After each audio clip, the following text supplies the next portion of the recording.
Hi, everybody. I'm Andrea. I'm an alcoholic. I've been through the process with 2 Big Book Step Study sponsors and a patient-loving God, and working the ladder steps to the best of my ability. Making amends is not top priority, but unfortunately, it's supposed to be top priority. But anyways, I'm afraid of microphones. This meeting, I actually was my first Big Book Step Study meeting ever. And it was not in this hall. It was down the road a piece. And it had 4 rows of chairs and the speaker table. It was a lot smaller. And this group has certainly grown. And I see why you had to get this bigger hall. But my first Big Book Step Study meeting was to this meeting, and I heard my future father-in-law speak. He was the speaker at that meeting. And I actually heard Kathy for the first time.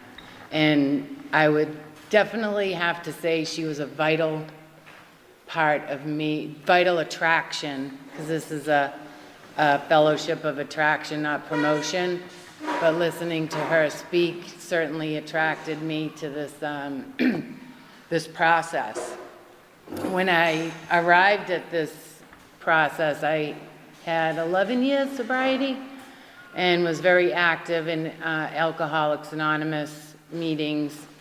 I don't want to call them regular meetings, but you know what I mean, not these meetings. So I asked God for help.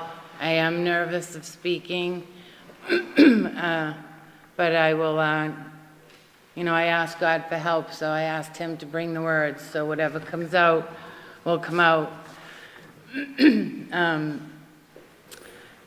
I found Alcoholics Anonymous and feel, I don't mean to get emotional, but I woke up this morning, I said, I'm thinking about speaking, and I'm like, wow, am I one lucky lady to be sitting in the halls of Alcoholics Anonymous? And if you're sitting here and you don't feel that way, keep coming, because it'll happen. It will happen. And, just listen. Because I was a mess when I came in here. I had people say, I was almost dead before I came in here. Well, I literally was dead. My soul was dead. And I was confused, I was afraid, and I didn't realize how confused and afraid I was until 10 years later when I started doing this writing. I had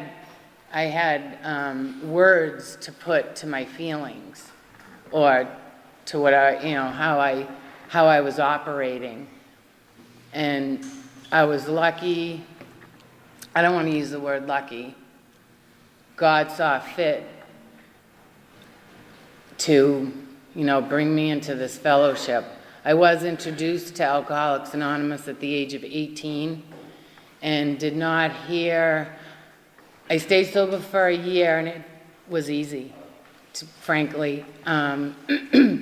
I was partying in college, got kicked out of college, and when I came home, my father told me a cousin was going to Alcoholics Anonymous, and I started going to Alcoholics Anonymous. I went to the meetings, I made coffee, I played on softball teams. We had softball teams back then. I grew up in the Waltham area, and we also had AA dances. So it was really a great fellowship, and it helped as a young person being able to do all those things, and I really didn't have any problem putting it down then. But eventually I didn't hear what I was supposed to hear. I want to say God has a plan, but sometimes I take control, and I think I wasn't trying to find God's plan back then. I wasn't turning my will over to God back then, and I eventually ended up going back out again, drinking, picking up where I left off, drinking and partying, and years went by, and I think by the age of 23, I found Alcoholics Anonymous, and it took from, I think it was 18 until 23 to get back in here. And as you know, the disease progressed. I don't want to focus so much on the problem, because that's one of my favorite lines when I come in here, is that, into the big book, is that how can we be focusing on the solution if we're talking about the problem? That's the right way, right? Yeah, I always love that, and it clicked with me when I came in here.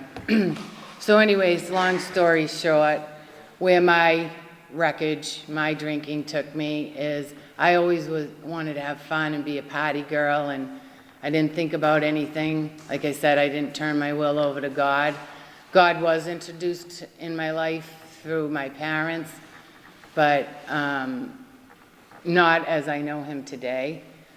And I was drinking and driving because I was a people pleaser, and I needed people around me. An old boyfriend had taken off on me, and I was under the influence, and I got angry, and I got behind the wheel of a car, and when I have alcohol and drugs in my system and I'm angry, it intensifies it by 20.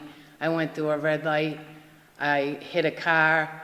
Next thing you know, I'm in the Waltham Western Hospital, and I was approached by some officers, and they started reading me my rights and told me that the girl in the other car had died. And so I took it upon myself to hate. I hated myself. I didn't know who I was at that time, but I hated myself, and I didn't want to get to know myself, and I thought I should rot in jail. And as you know, when we do something like that, we pick up that bat and we beat the crap out of ourselves. So I got very sick, and I hated myself, and I couldn't take responsibility for that car accident, which I caused.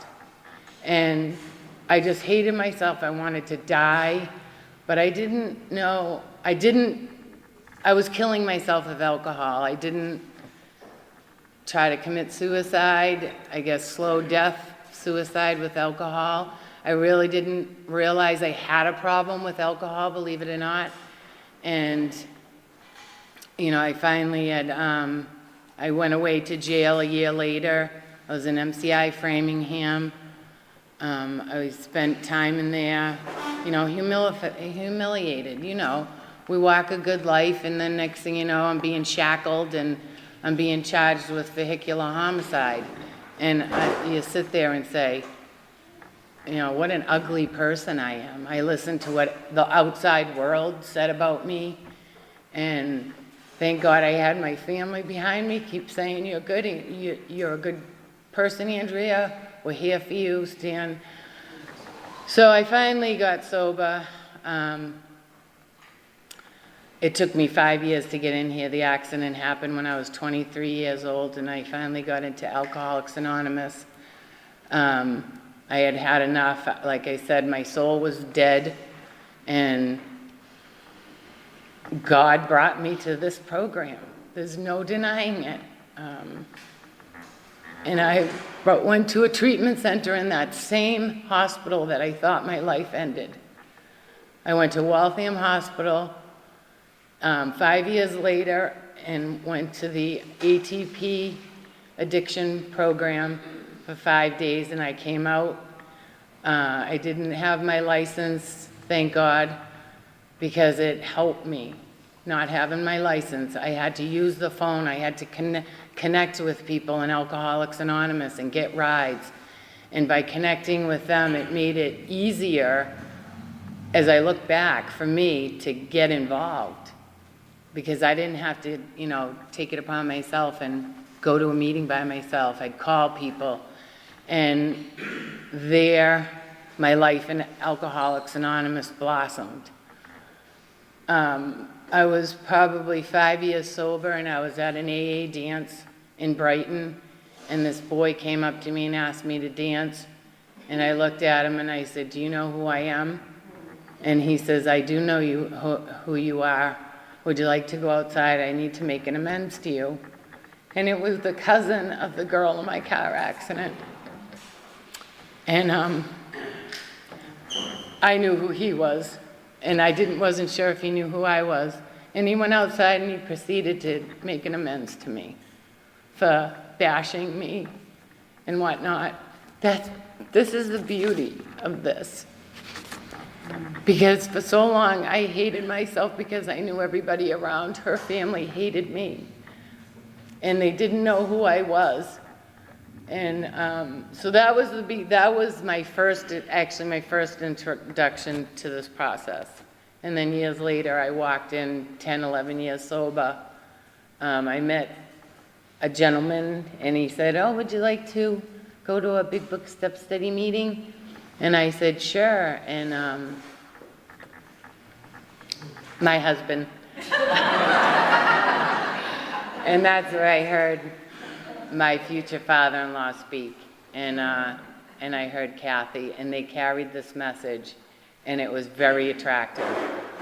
And I said to my husband, "Well, I don't have much baggage." And he had an 18-year-old daughter who was like up and out, and I said, "You might have some baggage, but I don't have any baggage." And he was very patient with me. And I don't even think I saw him roll his eyes, but I'm sure when I wasn't looking, he did. And so I started getting into it.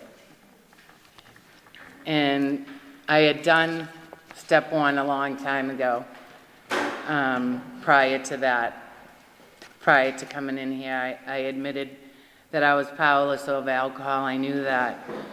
But that my life became unmanageable, I don't know if I got that part yet until I walked in here. I knew my life was crazy, and it still was unmanageable because I had put the drink down, but I wasn't taking care of the stuff that I didn't, I had no problems, I had no baggage. I wasn't taking care of that. I didn't know what I didn't know until I started getting into it. There were things that, stepping on the toes of others. I'm not saying I don't do that today, but I have awareness now that I know I'm doing it now. And back then, I didn't know. I didn't know that I'm stepping on the toes of others and they're retaliating. I didn't know how to do that. I didn't know that. But that my life became unmanageable. I found that out when I started doing this process. And then came to believe that a power greater than ourselves, that took work. I knew there was a power greater than me, but I didn't know I could have my own personal God. And, God, I started to believe. And, when you start doing your writing, I was instructed to read, the third step prayer all the time and read pages 84 through 88. And that, because my brain had so much destruction, so much negativity that your brain just, that's where you're geared to. That's where your brain goes. So now I'm get into this process, and I have to get into like the rewiring the grooves, rewiring, saying, "Oh, that's, black, and that's dark," but, that's not a very good, but, rewiring, the way of looking at something, look at it a different way. And that's what this process has done for me. It made me aware that I can look at things differently. But by repetition of writing and asking God in, the repetition of saying, "Andrea, you are no longer in control that you thought you were. You have a God who loves you very much. He's in control and he will guide you, but you need to get quiet. Your mind needs to get quiet. And by doing all these steps and all this writing, and you begin to get some quiet.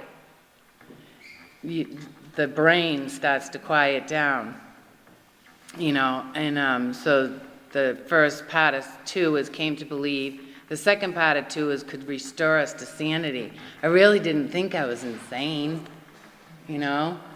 I like I said, when I didn't think I had a problem, I thought the guilt over my car accident was my problem. But when I came and started doing this work, I realized I'm an alcoholic and I don't process things properly. The reason why is I always was in defense mode. So that was my process, And now I can live among other people and not be that way and be one with everybody. And it's easy to say, but, that's why it's so important for me in this world to get down with God, and I have to do it at the beginning of the day. If I don't seek God in the morning, I'm off and running, and I don't settle down, and I get into trouble. Well, I cause trouble around me. 3, made a decision to turn my will and my life over to the care of God as I understand him. I didn't understand who God was, but as getting, into it and reading, it says, see where religious people are right, guidance to God and who he is and what he is for me. And then I realized I do have my own personal God. And 4th step, resentment, fear, sex. There's where my eyes really opened up. All these fire in my soul, those were resentments. I lived in fear from the morning I woke up until the day. People hate me. My name was splattered all over. Oh my God, I can't do anything right. The fear. It was amazing that I got as far as I did before doing this process. And the eye-opening experience of doing my resentments, I didn't know what a resentment was. Maybe you people did, but as most of you did, but I had to look up these words. I had to look up resentment. I had to look up fear. I knew what fear was. But I had to look them up and say, wow, yeah. And I could see how all these fear, the corroding thread, and it corrodes and it corrodes and it corrodes, and it corroded me, and that's why I was so dead when I came in here, because I had so much fear and so much resentment, and what about me, and I didn't really, you hear play the victim, and I didn't realize how much I was playing the victim for like a car accident that I caused. And how writing these resentments, I don't know about anybody else, but I had the most resentments against myself in my writing. That's what came out. I don't know how many, I don't count. I don't even know how long it took me to write, but it was probably up over 30 against myself. And doing the turnarounds, bringing God in, another practice. Bring God in. What am I going to do different?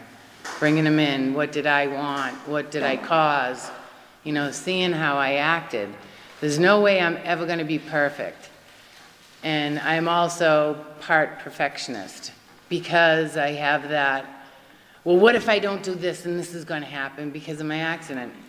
Did it ever cross my mind that I was going to cause a car accident? Nope. You hear it splashed all over the the news today, and you hear a lot splashed over the news. So now we have a lot more awareness. But it never crossed my mind that something like that could happen. So from that, I lived in fear. And I'm like, well, if I don't cross my T's and dot my I's, then this is going to happen. And I lived like that for so long, and I get like that now today, because I'm not going to ever be perfect. But it was the awareness by doing this work that showed me that's the way I work, and that you're not living a peaceful life. And, there's more steps, and those are working. After the 5th, I got to sit down and admit to God with my sponsor at St. Vincent's Hospital in that beautiful atrium with my sponsor. And she would always bring her little travel candle and light it for God. She'd light it in there, and we got to hear the crazy thoughts that went around in my head and what I can do now with it. And 6 and 7, please remove all my character defects, humbly asking him to remove my shortcomings. I know what they all are now because I did this work. Now it's give it to him. And I don't always give it to him. And I made a list of all the persons we have harmed and willing to make amends, made direct amends to such people whenever possible, except when to do so would injure them or others. And I haven't made too many, but I make a living amends every single day. Step 10, I don't want to go through all the steps, but, I make a living amends, and it's starting to affect my daily life, and it's been affecting my daily life and my daily program and my family, my husband and my 12-year-old daughter. And I take care of my parents. My father's an active alcoholic, and my mother has dementia. And I'm trying to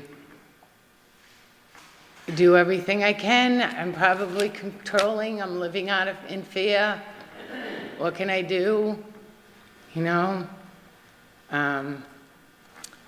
that's another story in itself. But I can see the character defects are really coming out, and they're starting to mess me up. And when Kathy asked us to speak, I was like, I don't know. I'm really in a shaky area, but God asked her speak. God was asking that we speak. I know He did. And so I don't want to lose my control. I get so crazy when I think of that. But I spoke to a woman last night who is married to her husband who has dementia, and I heard another side. And she asked me to go to a support group. I just met her at a baseball field. She asked me to go to a support group, and I like support groups. I love this support group, and I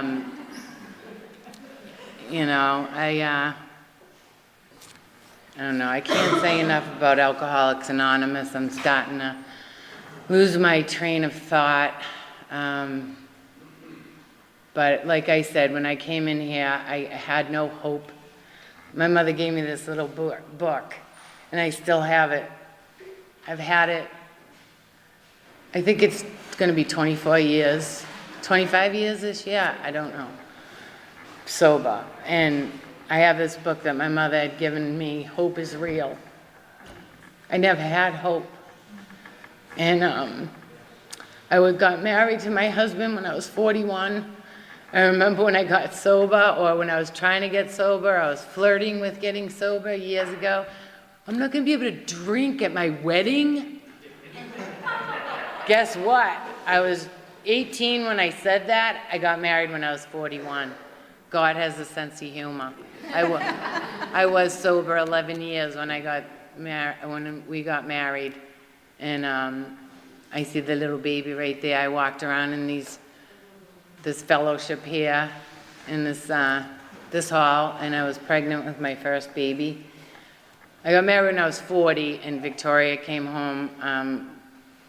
We delivered her on our 1-year anniversary, and she's 12 years old now. And I hear it's not easy to get pregnant at 41, so God's doing something. You know, it's not me. It wasn't hard to get pregnant, and you know, I'm grateful for Kathy that asked me to speak, because I've been losing hope again. And by going over my story and going over what Alcoholics Anonymous has done for me, you know, giving me myself back, giving me a soul, giving me awareness, putting healthy people in my life. My husband, we don't always get along. It's a tough journey, but we have this program, and he's solid, and he's stubborn, but he's what God knows I need. And I truly believe that in my soul, and I'm not saying that. And I have a beautiful daughter who's the cat's meow in my eyes. They both are. And I'm grateful to have them, but without God, I'm not going to have them. I'm not going to have anything. And I'm grateful to Kathy, my sponsor, who says she's now my friend, and I loved when she said that. She said, I am your sponsor, but I'm grateful to, she said she was grateful to call me a friend. No one ever said that. They were always like, go away. And so that is my story, and if you're thinking about doing this process and you're feeling like me, just keep your ears open, or you're feeling like I did when I came in here. You can't really express the darkness of when I came in here, how I felt, but there's some real light in this room, and grab onto it and go for a ride on that ray of light, because it's going to bring you there. And but you and God will do it. Just don't forget, God's got you. So hang on, and thank you for listening, and thank you for having me.